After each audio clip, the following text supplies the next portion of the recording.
नमस्कार दोस्तों, स्वागत है आपका अपने channel kids play to junior classes में। आज की इस क्लास में हम कवर करने वाले हैं क्लास 6 का चैप्टर 5 शरीर में गति। तो चैप्टर 5 जो है शरीर में गति, इसके अंतर्गत हम पढ़ेंगे इसका जो पार्ट 1 है शरीर में गति। तो शरीर में गति क्या होती है, इसको एक उदाहरण के माध्यम से समझते हैं। तो आप जैसे ही बिल्कुल शांत होकर बैठते हैं तथा अपने शरीर में होने वाली गतियों का अनुभव करते हैं, तो आप समय समय पर अपनी पलकें भी झपकाते होंगे। श्वास लेते समय अपने शरीर में होने वाली जो विभिन्न गतियाँ होती हैं उनका भी परीक्षण पाते होंगे। आगे देखेंगे जो हमारे शरीर में जो कुछ गतियाँ होती हैं वो स्वतः ही अनेक गतियाँ निरंतर होती रहती हैं। तो जैसा कि आप देख पा रहे होंगे कि ये जो बच्चा है तो ये बिल्कुल शांत बैठा हुआ है, लेकिन इसमें कुछ आप गति देख सकते हैं कि ये गति क्या क्या कर सकता है। तो ये कुछ समय बाद आपने देखो, शायद बिल्कुल ही शांत क्यों ना बैठा हो, लेकिन अपनी पलकें जरूर झपकाएगा और इसकी जो श्वास लेने की जो क्रिया है वो भी इसमें निरंतर चल रही होगी। लेकिन आप इस स्थिति में आप एक स्थान से दूसरे स्थान तक वास्तव में चलकर जाते हैं। आप चलकर, दौड़कर या कूद कर एक स्थान से दूसरे स्थान पर जाते हैं, तो वो क्या कहलाता है, शरीर में गति कहलाती है। तो जैसा कि आप दूसरा बच्चा जो है इसको देख पा रहे होंगे, तो ये क्या कर रहा है, चलने की कोशिश कर रहा है। तो ये चल कर, ये दौड़ करके या कूद करके एक स्थान से दूसरे स्थान तक अगर जाता है तो वो क्या है, शरीर में गति करता है। आगे देखेंगे नेक्स्ट कि शरीर में जो गति है उसके बारे में, कि जंतु एक स्थान से दूसरे स्थान तक किस प्रकार गमन करते हैं इसके बारे में हम जानेंगे। जैसे चलना हुआ, टहलना हुआ, दौड़ना हुआ, उड़ना, छलांग मारना या रेंगना या तैरना इत्यादि जो जंतु हैं उनके एक स्थान से दूसरे स्थान तक जाने के ढंग होते हैं। हाँ, जैसे अलग अलग प्रकार के जंतु हैं, उनके एक स्थान से दूसरे स्थान तक जाने के या गमन करने के अलग अलग ढंग होते हैं या तरीके होते हैं। जैसे चलने के लिए मानव जो है वो चलकर जाता है, और कोई अगर जैसे और कोई मानव है वो दौड़कर भी जा सकता है। पक्षी जो है उड़कर गति करता है, और बंदर जो है छलांग मार कर गति करता है। जो सांप है वो रेंग करके, और मछली जो है वो तैर करके गति करते हैं। तो अलग अलग अलग अलग जंतुओं के अलग अलग ढंग होते हैं एक स्थान से दूसरे स्थान तक जाने के। तो जंतुओं के एक स्थान से दूसरे स्थान तक जाने के जो तरीके हैं, इनमें इतनी अधिक विविधता है या विभिन्नता है, क्यों है, क्या कारण है कि अनेक जंतु चलते हैं जबकि सांप रेंगता है और मछली तैरती है। तो क्लियर है कि जो मानव है वो चलेगा, सांप है जो रेंगेगा, और जो मछली है वो तैरती है। तो ये क्या कारण है कि ये लोग ऐसे ऐसे अलग अलग प्रक्रिया या विभिन्नता या विविधता से जो चलने का काम करते हैं।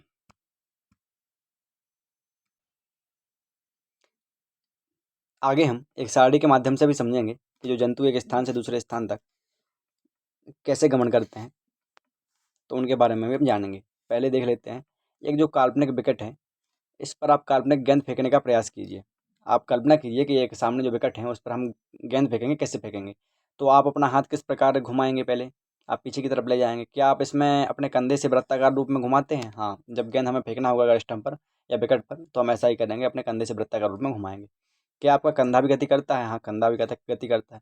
यदि हम पीठ के बल लेट जाएं और अपने पैर को कूल्हे के चारों ओर घुमाइए,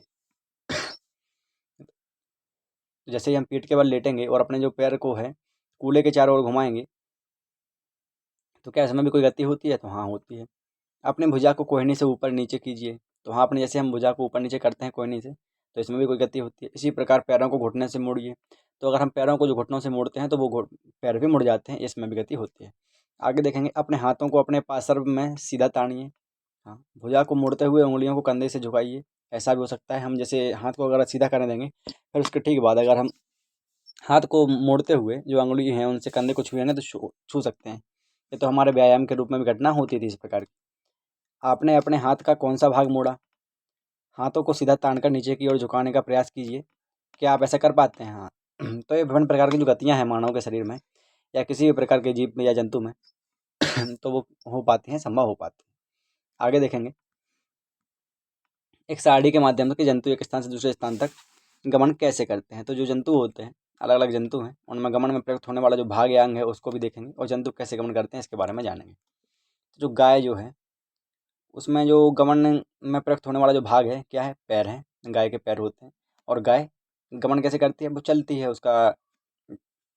आगे देखेंगे मनुष्य का, तो मनुष्य के भी पैर होते हैं और वो कैसे गमन करती है? वो वह चलता है। आगे देखेंगे सांप के बारे में, तो सांप का जो प्रयुक्त होने वाला भाग है गमन में क्या होता है? संपूर्ण शरीर सांप का यूज होता है इसमें। और सांप चलता कैसे है? सांप चलता है रेंग कर। आगे देखेंगे पक्षी, तो पक्षी का कैसा है इसमें? पक्षी का गमन में प्रयुक्त होने वाला जो भाग है वो क्या है? कि उसके पंख होते हैं। और वो जंतु गमन कैसे करते हैं, वो उड़ करके गमन करते हैं। इसी प्रकार जो मछली है, तो मछली का गमन में प्रयुक्त होने वाला जो भाग क्या है, तो उसके जो गल्फ होते हैं या जो उसके सिल्क होते हैं, तो उसके द्वारा वो तैर पाती है। और जंतु गमन कैसे करता है, मछली मछली तैर करके गमन करती है, एक स्थान से दूसरे स्थान तक तैर करके जाती है। आगे देखेंगे शरीर में गति के और कुछ एक और सारणी के माध्यम से जानेंगे हम हमारे शरीर में होने वाली जो विभिन्न गतियाँ हैं वो क्या हैं। तो मानव शरीर में जो विभिन्न गतियाँ होती हैं उनके बारे में हम जानते हैं। तो एक तरफ दिया गया है शरीर का भाग जो पूर्णतः घूम, और गति देखेंगे दूसरी तरफ कि जो पूर्णतः घूमता है, अंशतः मुड़ता है या घूमता है, और झुकता है या उठता है, या गति बिल्कुल नहीं करता है, ऐसा कौन सा भाग है। तो जो गर्दन है, तो गर्दन हम देख पाएंगे कि अंशतः मुड़ता है या पूर्णतः नहीं मुड़ता है। मतलब ये तो पूर्णतः नहीं मुड़ पाएगा, लेकिन अंशतः तो ये गर्दन घूमती है, इस सिरे से इस सिरे तक थोड़ा बहुत घुमा सकते हैं। आगे देखेंगे कलाई के बारे में। तो कलाई का क्या है कि पूर्णतः घूमता है क्या, नहीं, कलाई घूमती नहीं है, पूर्णतः अंशतः घूमती है। अंगुलियों के बारे में देखेंगे तो अंगुलियां क्या है, एक साइड को घूमती हैं, एक तरफ की ओर, एक तरफ की ओर, उन्हें दूसरी ओर विपरीत नहीं घुमा सकते हम। जैसे अंगुलियां हैं एक तरफ किसी तरह घूम जाएंगी, आप बोलो कि इस तरफ भी हो जाए कि नहीं होंगी तो। आगे देखेंगे घुटने के बारे में। तो घुटना जो है वो एक तरफ है, तो अगर जैसे आप इसको ऐसा भी कर सकते हैं, ऐसा भी कर सकते हैं, ऐसा भी कर सकते हैं, लेकिन आप अगर सोचें कि इसको घुटने को इधर ले आएँ तो आप नहीं ले पाएंगे। तो घुटने तो अलग अलग जो संधि होती हैं या जोड़ होता है जो हड्डियों में या किसी प्रकार के किसी भी भाग में शरीर के अंग में, तो उतना ही मुमकिन हो पाता है जितना वो घूमता है।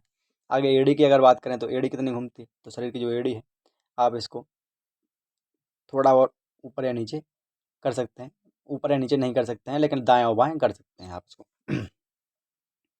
इस साइड भी कर सकते हैं, इस साइड भी कर सकते हैं। आगे देखेंगे जो पाद उंगलियां हैं, तो इनको आप क्या कर सकें, जो पैरों की जो आपकी जो उंगलियां होती हैं, तो इनको आप क्या कर पाएंगे, थोड़ा बहुत इनको भी आहिस्ता घुमा पाते हैं या मोड़ पाते हैं। तो पैरों की उंगलियों में भी ये सब होता है।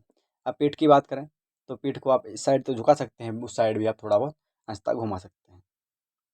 आगे अगर सिर की बात करें तो सिर का क्या है, थोड़ा बहुत आहिस्ता घूमता है। तो इसी प्रकार जो भुजा है वो भुजा पूर्णतः घूमती है। आप देखेंगे जिस तरफ भी आप चाहें तो उस तरफ घुमा सकते हैं आप भुजा को। तो आगे देखते हैं। तो इसी के साथ आज का जो अपना टॉपिक था क्लास 6 का चैप्टर 5 शरीर में गति, तो इसके अंतर्गत जो शरीर में गति टॉपिक था वो समाप्त होता है। अब अगली क्लास में हम पढ़ेंगे चैप्टर 5 का शरीर में गति का जो पार्ट 2 है, उसके अंतर्गत हम संधि का अध्ययन करेंगे कि संधि क्या होती है, उसके बारे में हम जानेंगे, संधि के प्रकार के बारे में।